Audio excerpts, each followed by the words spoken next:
Good morning everybody. मैं Anoop Sharma Sevadham academy YouTube channel में आप सभी का हार्दिक स्वागत करता हूं। हमने कल टेंस शुरू करे थे। टेंस के अंतर्गत हमने प्रेजेंट इंडेफिनिट अफर्मेटिव टेंस देख लिया था। कल की क्लास में हमने टेंस के प्रकार, जो सामान्यतः 3 प्रकार के होते हैं, प्रेजेंट टेंस, पास्ट टेंस और फ्यूचर टेंस। प्रत्येक टेंस के 4 प्रकार बताए: indefinite tense, continuous tense, perfect tense, perfect continuous tense. हमने प्रेजेंट इंडेफिनिट टेंस की शुरुआत कर ली थी, उसका अफर्मेटिव रूप देख लिया था। आज हम इसका नेगेटिव व इंट्रोगेटिव रूप देखते हैं। तो आइए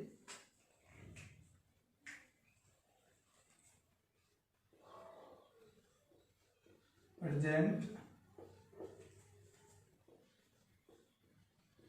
इंडेफिनिट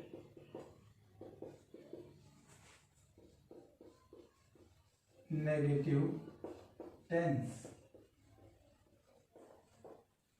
ठीक है, ये इसका कौन सा रूप हो गया? दूसरा। Present indefinite negative tense. Affirmative और नेगेटिव में क्या अंतर रहेगा? अफर्मेटिव में पैटर्न था सब्जेक्ट, वर्ब की first form, S A S, object और अदर्स। इसका पैटर्न क्या होगा?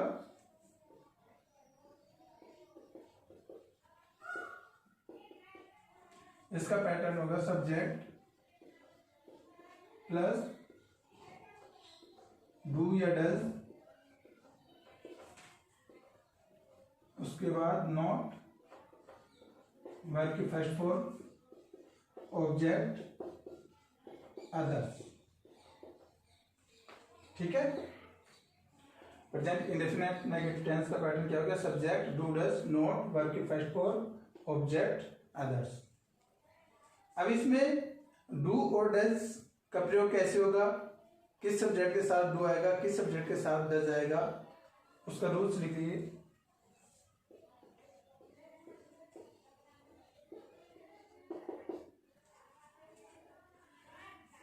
देखिए, subject third person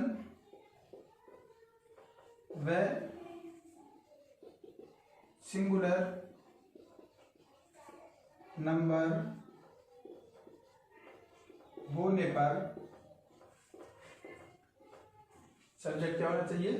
third person होना चाहिए व सिंगुलर नंबर होना चाहिए। तब सब्जेक्ट के साथ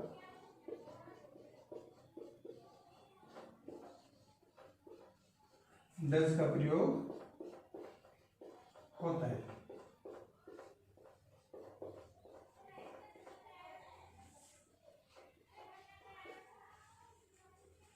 वह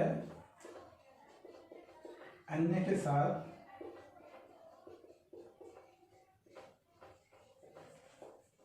डू का प्रयोग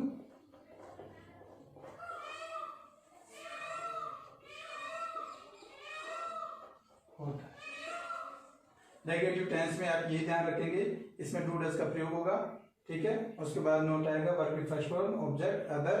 अब डज किसके साथ प्रयोग होगा? जब सब्जेक्ट थर्ड पर्सन में सिंगुलर नंबर हो तब हम डज का प्रयोग करेंगे, अन्यथा डू का प्रयोग करेंगे। ठीक है, उतार लीजिए।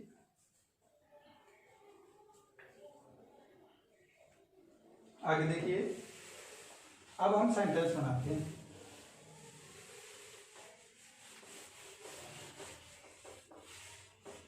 सेंटेंस देखिए,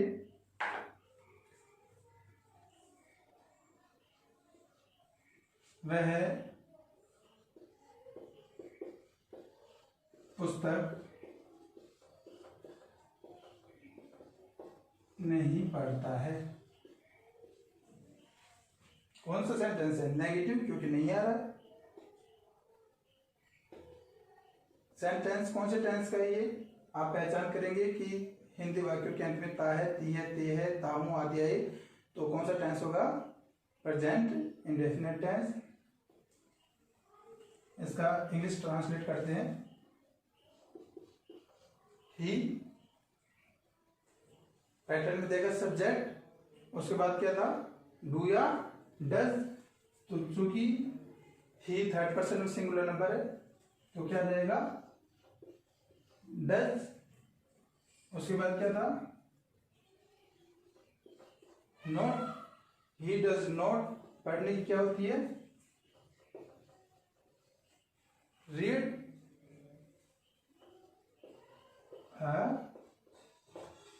book. He does not read a book, वह पुस्तक नहीं पढ़ता। ठीक है, आगे देखिए। वह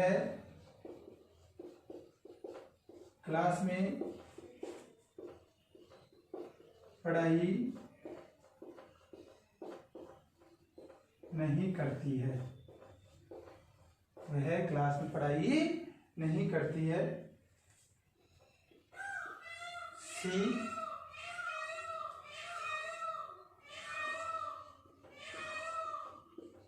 डज नॉट पढ़ाई करने क्या होती है?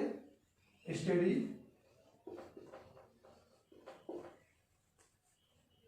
In the class.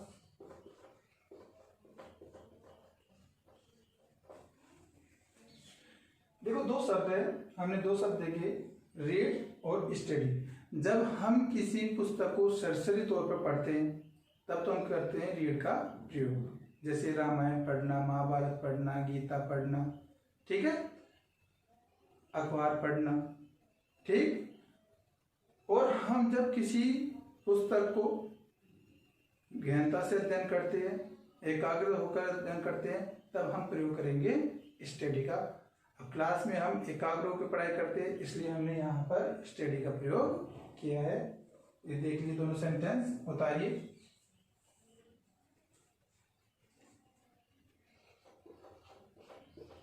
वह पत्र नहीं लिखती है।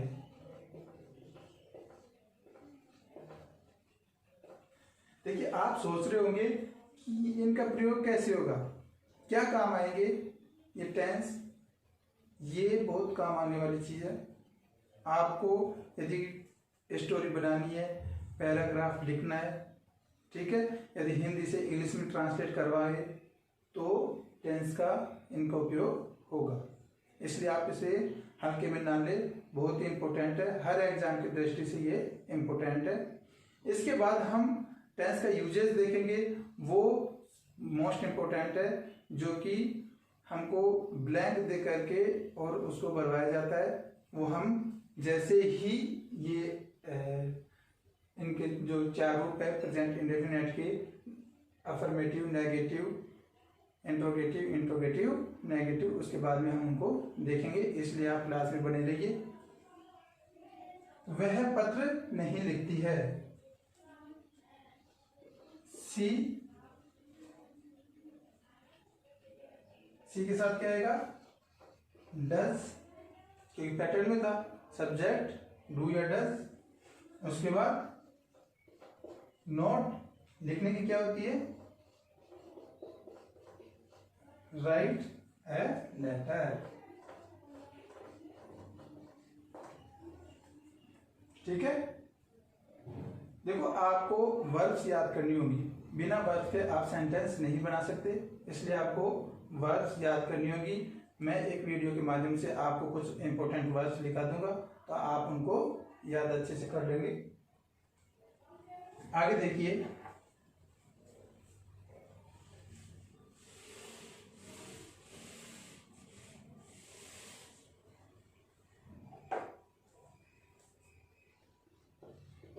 मैं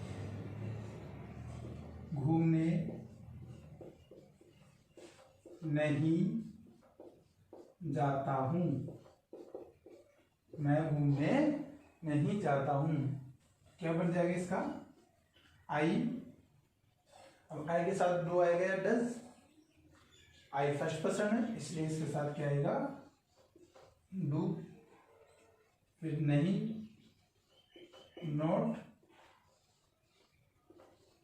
गो फॉर ए वॉक।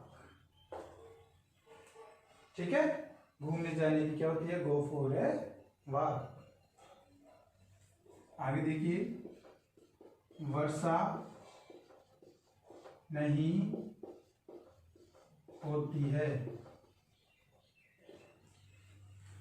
देखिए इस सेंटेंस में सब्जेक्ट नहीं है, इस सेंटेंस में क्या नहीं है, सब्जेक्ट नहीं है, इसलिए हम वर्षा के लिए किसका प्रयोग करते हैं, इट का।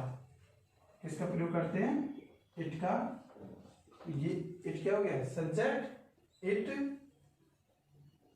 चूंकि थर्ड पर्सन सिंगुलर नंबर है, डज नॉट, वर्षा होने की होती है rain. It does not rain, वर्षा नहीं होती है। तो ये आपका प्रेजेंट इंडेफिनिट नेगेटिव टेंस हो गया। ठीक है, इसमें आपको कुछ नहीं करना है, आपको पैटर्न याद करना है और उस पैटर्न को देखते हुए हमको हिंदी जो सेंटेंस है उनको इंग्लिश में ट्रांसलेट करना है। पहले सब्जेक्ट लगाना है, फिर डू डज, फिर नॉट, फिर वर्ब फर्स्ट फॉर्म, ऑब्जेक्ट और अदर्स। ठीक है, अब हम इसका इंट्रोगेटिव रूप देखते हैं। थर्ड देखिए, इंट्रोगेटिव।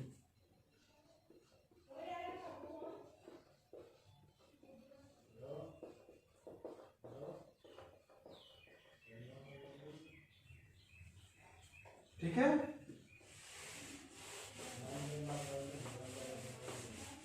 आप इनको अच्छे से समझिए, नहीं समझ में आए तो दोबारा वीडियो को देखिए, फिर भी नहीं समझ में आए तो आप कमेंट बॉक्स में मेरे को लिखे कि मेरे को ये समझ में नहीं आया, मैं उसको नेक्स्ट क्लास में आपको जरूर समझाने की कोशिश करूंगा। प्रेजेंट इंडेफिनिट इंट्रोगेटिव टेंस, इसका पैटर्न देखिए।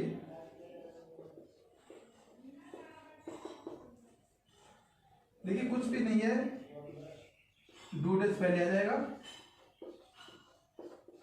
ठीक, उसके बाद सब्जेक्ट, वर्ब की फर्स्ट फॉर्म, ऑब्जेक्ट, अदर्स,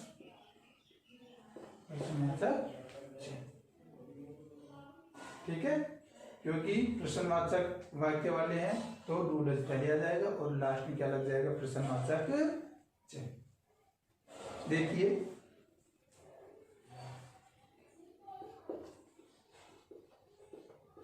क्या तुम दौड़ते हो,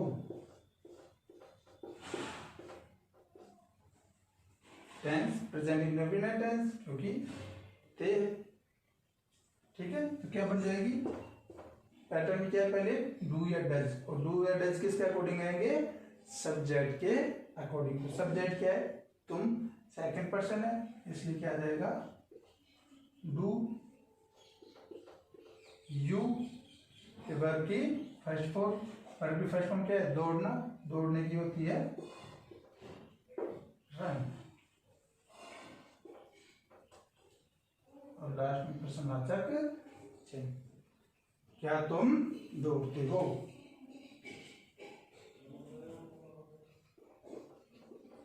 क्या राधा भोजन बनाती है,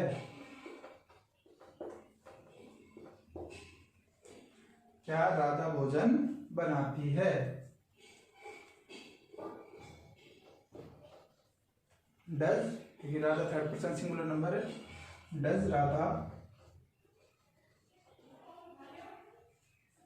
भोजन बनाने की होती है कुक फूड।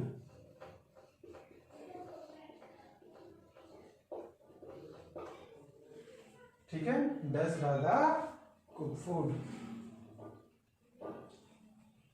उतार दीजिए।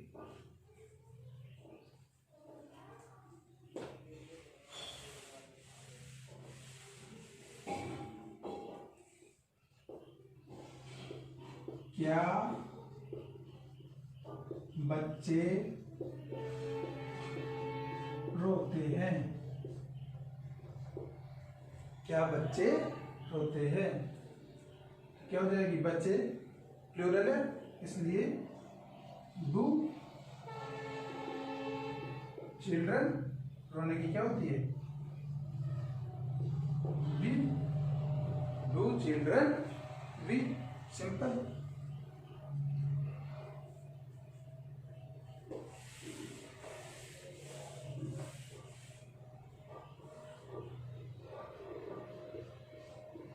क्या वे स्कूल जाती हैं? क्या वे स्कूल जाते हैं? दे थर्ड पर्सन है लेकिन प्लूरल है इसलिए क्या जाएगा? डू दे, जाने की क्या होती है? Go to school, do they go to school. ठीक है, नेक्स्ट देखिए।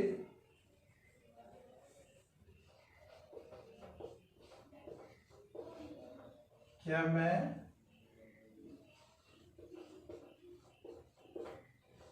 खेलता हूं?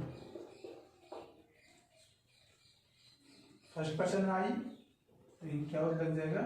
डू, सब्जेक्ट आई, खेलने क्या होती है? प्ले, डू आई प्ले, क्या मैं खेलता हूं।